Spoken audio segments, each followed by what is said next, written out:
One day, there was a young man named Shane. He was 25 years old, the first son in a family of 2 siblings. Shane came from a modest background where life was never easy. 3 months ago, his father passed away, leaving a deep void in their lives. Since then, Shane had no choice but to step up and become the backbone of his family.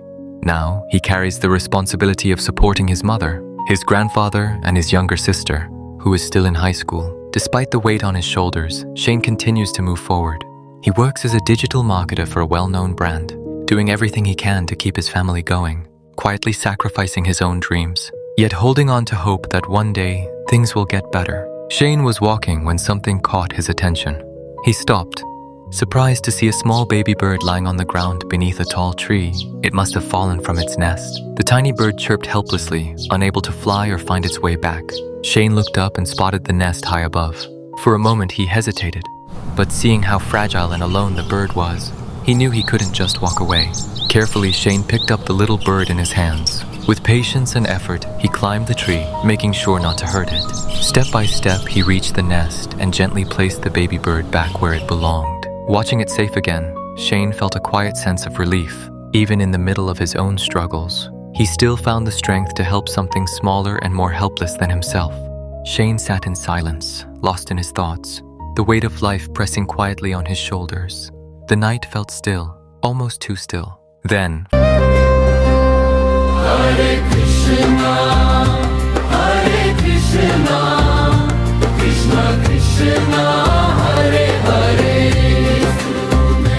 Hare Krishna, Hare Krishna. from afar, a faint golden light began to descend from the sky. Soft, gentle, almost unreal. It drifted closer and closer until it stopped right beside him. For a moment, everything seemed to pause.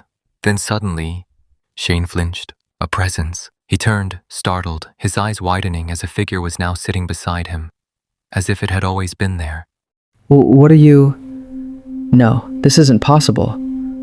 Who are you? Why does the truth frighten you? Because this doesn't make sense. You just appeared.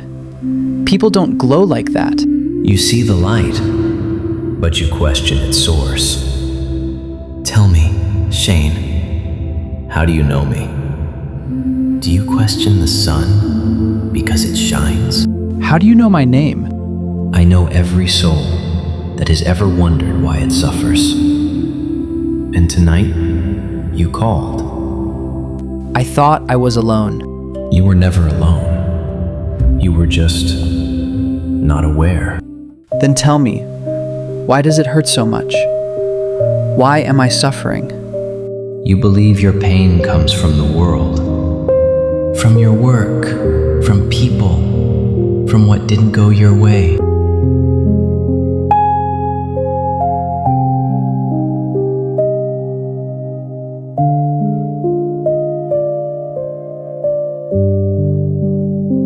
You carry many burdens, but your suffering is not from responsibility.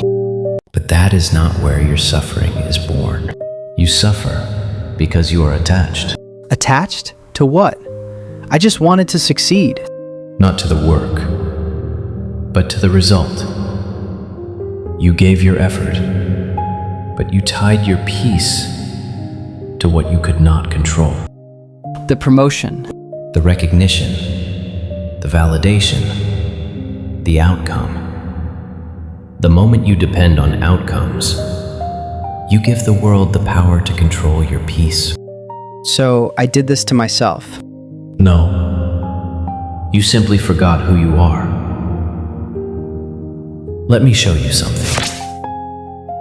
There once was an archer, disciplined, precise, unmatched. But when the moment mattered, What if I miss? This is everything. Don't fail. his focus was no longer on the shot. He was thinking about the result, the praise, the fear, the outcome. And so, the man who mastered his skill. Sounds like me. I focus on promotions and earning more. I have stopped enjoying what I do. You were never defeated by the world, only by your attachment to it. You give your best, but you do not tie your peace to the result. Your right is to act, not to the fruits of your actions. By the way, what is your name? Where did he go? He just disappeared. Release the outcome. Do your duty. Bhagavad Gita